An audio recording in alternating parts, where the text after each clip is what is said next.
Summarise है। ठीक है, तो स्टार्ट करते हैं। पहला है वर्ड, क्या है हमारा वर्ड से। ठीक है, तो देखो वर्ड क्या होता है।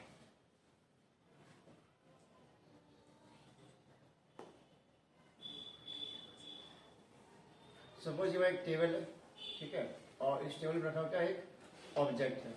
ठीक है, हमने क्या किया, इस पे एक फोर्स अप्लाई किया। क्या अप्लाई किया? फोर्स। जब हम बॉडी पे फोर्स अप्लाई करेंगे तो बॉडी क्या होगा? डिस्प्लेस होगा। सपोज डिस्प्लेस होकर यहाँ पे आ गया। ठीक है, तो हमने बॉडी पे अप्लाई क्या किया? फोर्स अप्लाई किया, और बॉडी क्या हुआ? डिस्प्लेस हुआ। तो इनका जो प्रोडक्ट है force and displacement is called work. तो वर्क को लिखा जाता है फोर्स इनटू डिस्प्लेसमेंट। ये होता है फॉर्मूला इसका। ठीक है, अब ये केस फर्स्ट हमारा ये हुआ, केस फर्स्ट। केस फर्स्ट इसलिए भी बोल रहा है, अभी आपको एक एक करके हम केस पहले बता रहे हैं, उसके बाद इसको समराइज करेंगे कि वर्ड का एक्चुअल फॉर्मूला क्या आएगा। ठीक है, तो पहले आपने क्या समझा कि जब बॉडी पे हम फोर्स लगा और यह बॉडी जो हुआ फोर्स की दिशा में मूव किया। किस दिशा में मूव कर रहा है? फोर्स की दिशा में। फोर्स की दिशा का मतलब इधर फोर्स लगा, बॉडी उसी दिशा में मूव कर गया। ठीक है, तो अगर हम एंगल की बात करें तो फोर्स और डिस्प्लेसमेंट का एंगल क्या होगा? एंगल दोनों पैरेलल है, एक तरह से देखा जाए तो दोनों का डायरेक्शन क्या है? सेम है। तो जब डायरेक्शन सेम हो तो वहाँ पे एंगल होता है थीटा। एंगल क्या होता है? थीटा। यहाँ पे एंगल क्या हमारा हो गया? एंगल कितना भी है? 0 डिग्री है। कितना डिग्री है? 0 डिग्री है। ठीक है, चलो अब हम बनाते हैं केस सेकंड। ठीक है, देखिए अब केस सेकंड हम बना रहे हैं, क्या होता है इसमें। जैसे मान लीजिए ये हमारा स्लोप है। ठीक है, ये हमारा स्लोप है।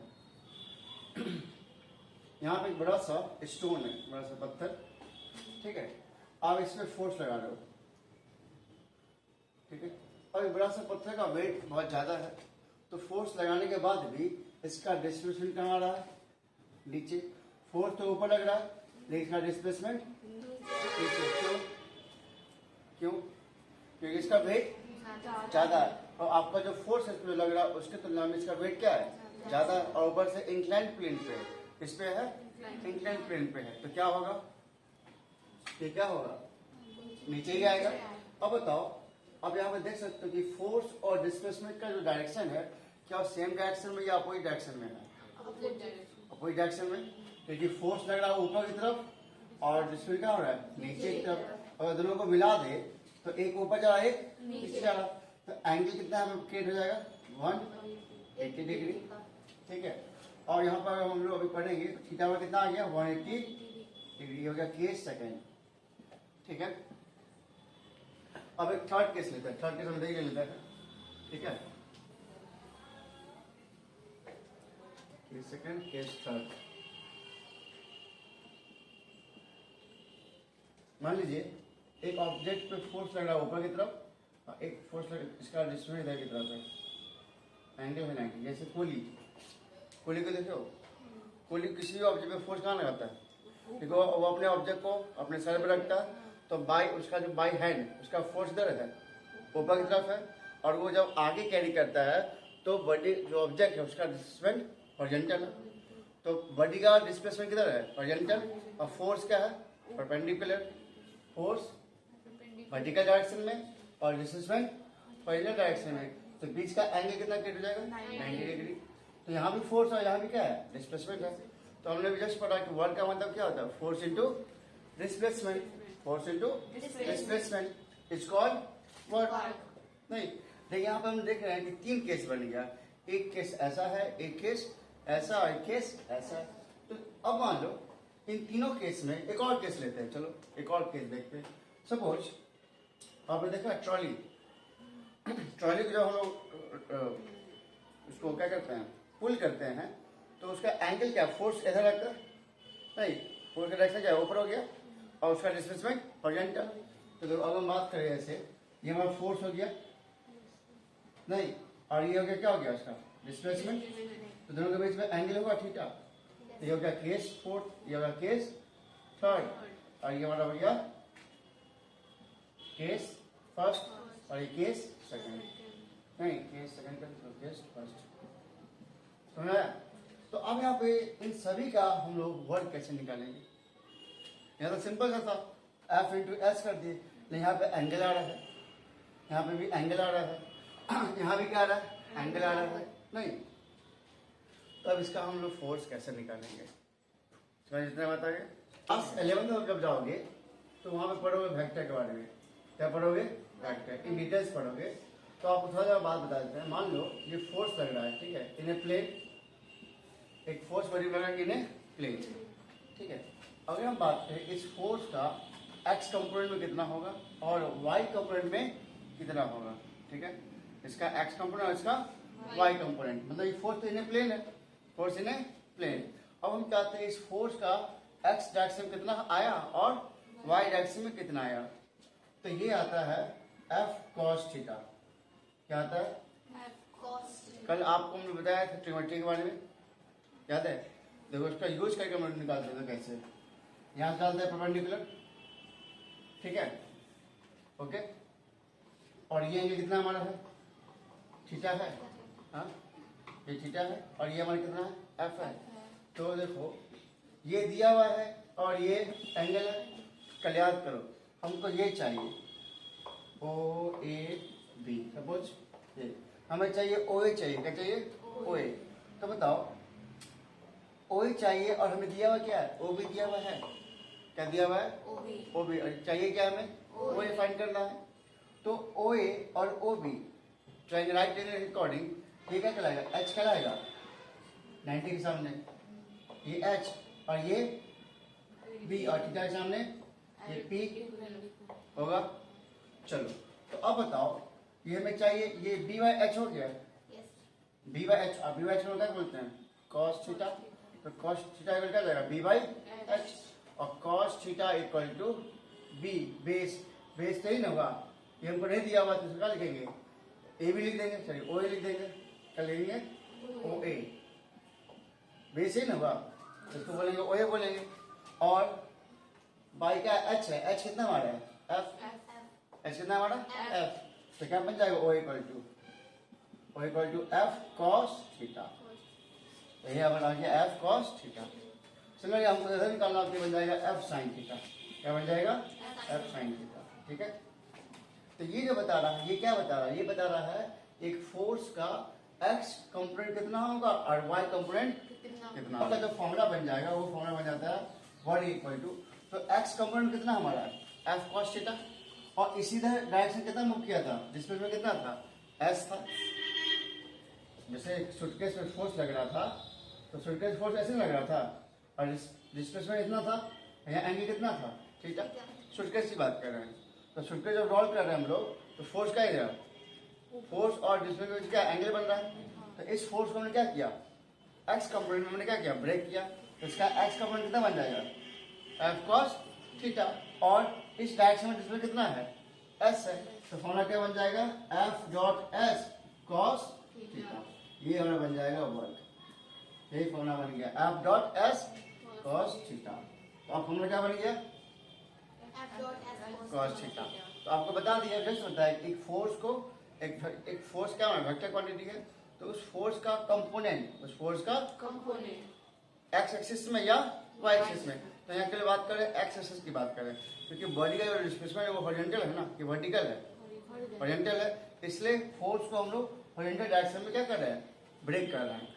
तो इसका हॉरिजॉन्टल डायरेक्शन क्या आएगा, एफ कॉस थीटा, क्या आएगा, और इनटू क्या जाएगा, एस, जितना डिस्प्लेस हुआ इतना, तो उसको अरेंज करके मैंने दिया F dot S cos theta, क्योंकि मल्टीप्लाई में तीनों है, तो तीनों मल्टीप्लाई में क्या अरेंज तो कर सकते हैं, तो क्या बन जाएगा, F dot S cos theta.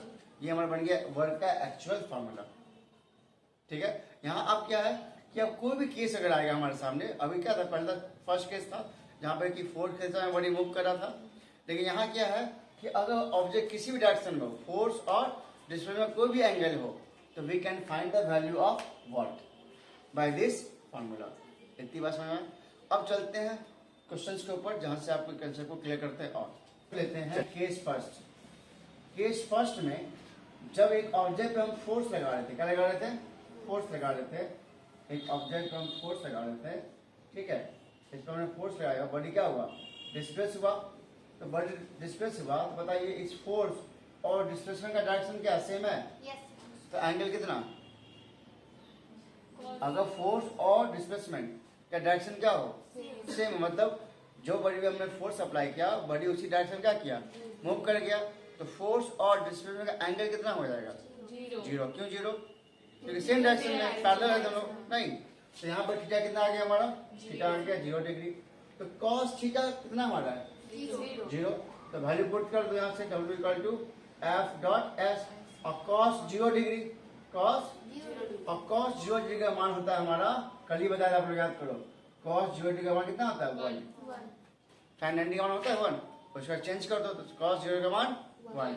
तो 1 को हम यहाँ पुट कर देंगे, कॉस 0 का मान कितना है 1, तो क्या बन जाएगा फॉर्मूला, एफ डॉट एस। मतलब सिंपल, जो फोर्स लगा और जो बॉडी डिस्प्लेस हुआ उन दोनों को मल्टीप्लाई कर दो, हमें वर्क मिल जाएगा। सिंपल, मतलब जो एंगल में लिया वो एंगल कैसे लिया, मैंने बता दिया कि फोर्स और डिस्प्लेसमेंट सेम डायरेक्शन में, तो वहाँ एंगल क्या हो जाएगा, जीरो, एंगल क्या जाएगा, और कॉस 0 का मान कितना होता है 1, बन जाएगा W equal to F dot S. अब जो इनका वैल्यू होगा वैल्यू को पुट करके यहाँ से वर्क निकाल सकते हो। चलिए, तो आप लिख सकते हो केस फर्स्ट का वैल्यू, ठीक है। चलिए अब केस सेकंड देखिए, केस सेकंड। तो केस सेकंड में एक स्लोप का लिया था एग्जांपल, याद है। यहाँ पे क्या था कि इसमें बॉडी में फोर्स का लग रहा है, इस स्टोन में फोर्स का लग रहा है ऊपर, लेकिन इसका डिस्प्लेसमेंट कहाँ है, नीचे। फोर्स अपवर्ड और डिस्प्लेसमेंट डाउनवर्ड। तो फोर्स और डिस्प्लेसमेंट क्या सेम डायरेक्शन है या अपोजिट डायरेक्शन में, अपोजिट डायरेक्शन है। और अपोजिट डायरेक्शन में अगर है इसका मतलब एंगल कितना बन जाएगा 180। जस्ट इसको अरेंज कर देना, अगर फोर्स इधर है डिस्प्लेसमेंट इधर, एंगल कितना 180 डिग्री। और cos 180 डिग्री का मान कितना होता है -1, कितना होता है। तो अगर हम वर्ड का फॉर्मूला पुट करें, वर्ड इक्वल टू होता है F dot S cos theta होता है, थीटा कितना है 180। यहाँ से वैल्यू पुट करेंगे तो एफ डॉट एस और कॉस 180 का मान कितना है -1, तो माइनस कर जाएगा आगे। तो इसे कहेंगे नेगेटिव वर्ड, कैसे बोलेंगे, आगे आगे वर्ड क्या लग गया, माइनस लग गया, तो this is called negative word. ये हमारा क्या था, पॉजिटिव वर्ड। ये क्या हमारा, this is called positive word, this is called positive word, this is called negative word, negative word. ठीक है, बोली फोर्स कहाँ लगा रहा है, वर्टिकल, और इसका डिस्प्लेसमेंट हॉरिजॉन्टल। तो इसके बीच का एंगल कितना, डिस्प्लेसमेंट इधर हो गया और फोर्स इधर हो गया, नहीं। तो फोर्स और डिस्प्लेसमेंट का एंगल कितना है 90 है, ठीक है। तो यहाँ से अगर वर्क निकाले तो वर्क इक्वल क्या आता है F dot S cos theta. तो W इक्वल टू क्या जाएगा एफ डॉट एस, और कॉस थीटा कितना है कॉस 90 डिग्री, ठीक है, मैंने पुट कर दिए। तो अब W equal to F dot S और कॉस 90 का मान 0। यहाँ से लिख सकते रिजल्ट कि कॉस 90 का मान कितना होता है 0, और 0 को किसी वैल्यू से मल्टीप्लाई करने क्या बन जाएगा 0। तो वर्क यहाँ पे क्या हो गया हमारा 0 हो गया। This is called zero work, this is called. तो कितने टाइप्स के वर्क हो गए, 3 टाइप्स के, पॉजिटिव वर्क, नेगेटिव वर्क और जीरो वर्क। पॉजिटिव वर्क कब होगा, when force and displacement, when a force apply on a body, when a force apply on a body and body moves in the direction of force, when a force apply on a body and the body moves in the direction of force। Simple, एक body पे हम क्या apply कर रहे हैं force, और force के साथ बॉडी मूव कर रहा है, तो the product of force and displacement is called work, and this is called positive work. Positive work कब होगा, जब फोर्स और डिस्प्लेसमेंट सेम डायरेक्शन हो। सिंपल से बात समझ में, नहीं। When a force apply on a body and the body moves in the direction of force, this is called positive work. Now, second definition. When the force acts on a body and the body moves in the opposite direction of force. बस मैं जोड़ दिया, एक word term जोड़ दिया, opposite direction of force. When a force acts on a body and the body moves in the opposite direction of force, then this is called negative work. And the examples of negative work are like when we riding a cycle, riding a cycle, car, bike, etc. ठीक है। When we apply a brake, after applying a brake, the car या the cycle moves some distance in the forward direction and the brakes apply in the opposite direction. मेरी बात समझ रहे ना? Force कहाँ लगता है? पीछे तरफ लगता है, और जो कोई भी साइकिल है, कोई भी कार है, वो क्या होता है? हल्का थोड़ा सा आगे डिस्प्लेस होता है. ऐसा तो नहीं कि ब्रेक अप्लाई करने के बाद वहीं रुक जाता है. ऐसा होता है क्या? ब्रेक अप्लाई करने के बाद थोड़ा सा क्या करता है? वो आगे मूव करता है, लेकिन फोर्स पीछे. अगर फोर्स आगे लगता है तो कार और मूव करता है ना. इसका मतलब फोर्स कहाँ लग रहा है? पीछे. और डिस्प्लेसमेंट, तो फोर्स पीछे और डिस्प्लेसमेंट आगे. तो एंगल कितना बन गया? 90 डिग्री. अपोजिट डायरेक्शन में हो गया ना, तो इसे कहेंगे नेगेटिव वर्ड. क्या बोलेंगे इसको? अभी आपको एक और एग्जांपल दिए थे कि when a stone sliding from a slope, when a stone sliding, and if we apply a force, and if the weight of the stone is much heavier than my force, then the stones will slide down, right? And force is acting upward, and the stone is sliding downward. Then the force and displacement both are in opposite direction, and this is also called negative word. मेरी बात समझ आया सबको? And now third case is zero word. Right? When a coolie is lifting a suitcase on his head and moving horizontally, and the object is moving horizontally. Force is acting vertically, and the object is moving horizontally. The angle between force and displacement is 90 degree. Therefore, we know that the value of cos 90 is 0 degree. Therefore, the work will be 0. So, if we want to understand that what is work, the work is simply means when we apply a force, the body moves either in same direction or in the direction of opposite direction of force. यदि किसी body पे हम force लगाते हैं तो body को displace होना है. क्या होना है? चाहे वो सेम डायरेक्शन में फोर्स के सेम डायरेक्शन में मूव करे या अपोजिट डायरेक्शन में मूव करे, तो वो वर्क कहलाएगा. Suppose if I am applying a force on the wall या on the board, does the board move? Does the board move? No. Then the displacement is 0. Then my work is also 0. Because in work there are two factors. First one is force. The second one is displacement. If we apply a force on any wall and the wall does not move, it means the displacement is 0. Then the product of force into displacement will become 0. Then that's clear that if we apply a force, it clearly shows that body should displace. If body does not displace, the work will be 0. And there are many cases. If force and displacement, if we want to calculate the work between these two factors, what is the work? We know that if the angle will be 30, 60, 45, here the angle will be 30 degree, 45 degree or 60 degree. We can know the value of cos 30, cos 45 or cos 60. The question will be asked from 0 degree to 180 degree, like 0 degree, 30 degree, 45 degree, cos 60 degree, cos 90 degree, and the last one is cos 180 degree. So you know that the value of cos 180 minus 1, cos 90 0, cos 60 1 by 2, cos 45 1 by root 2, cos 30 root 3 by 2, or cos is equal to 1. You all know the value of angles? No. So we can find the value. We can find the work from this value. Suppose here 5 Newton. Suppose here 5 Newton force is acting vertically and displacement is 2 meter and angle is 30 degree. Can you find the work? Can you find the work? Formula क्या होता है? F dot S cos theta. Putting the value of all this data. F is 5, S is 2, cos theta is 30 degree.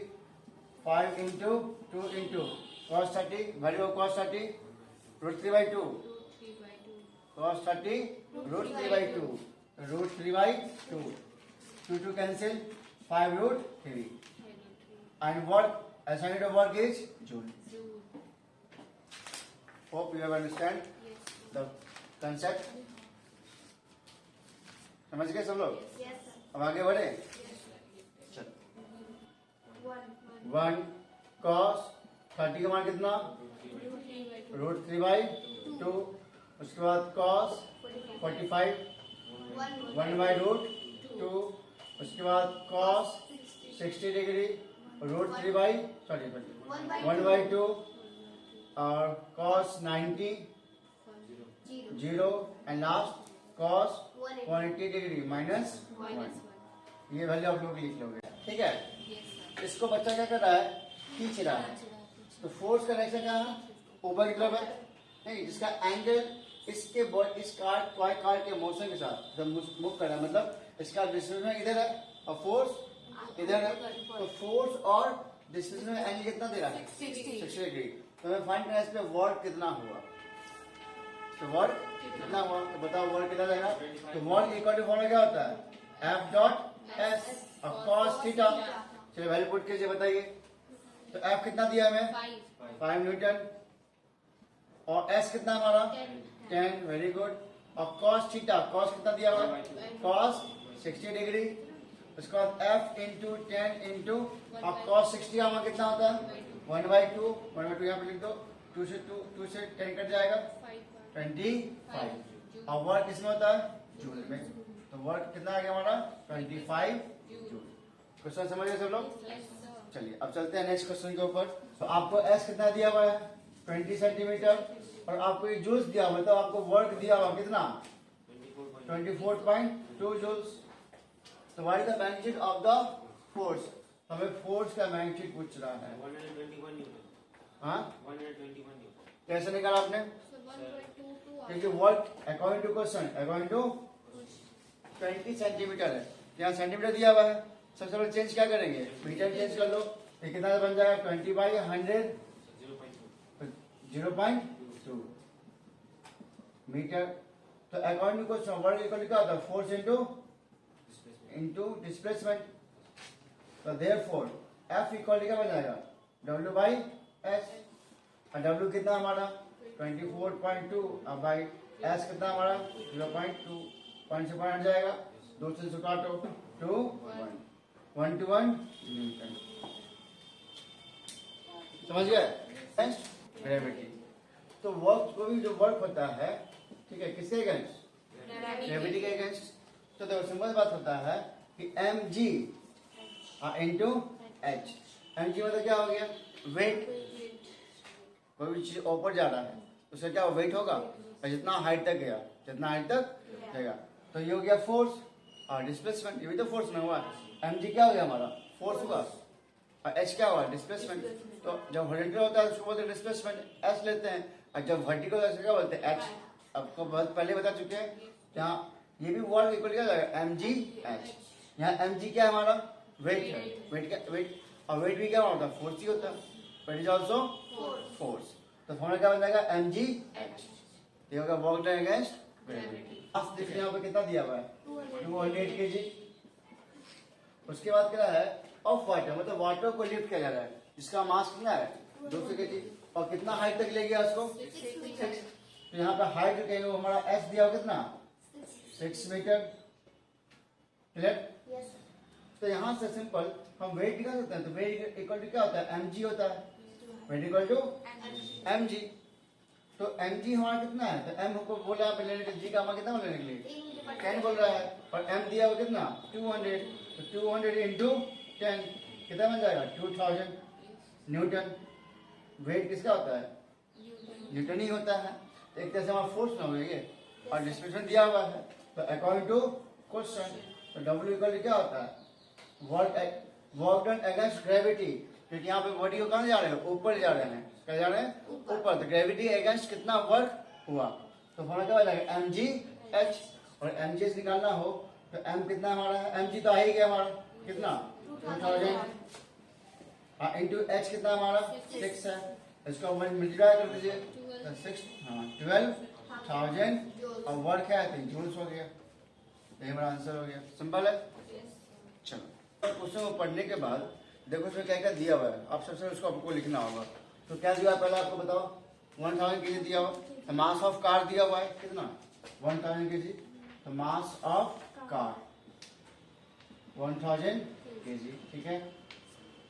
उसके बाद आपको क्या दिया हुआ है, ट्रेवलिंग एट 30 मीटर पर सेकंड। तो 30 मीटर पर सेकंड क्या दिया हुआ यहाँ पे इनिशियल वेलोसिटी। तो हमारा ये u है, u कितना 30 मीटर पर सेकंड।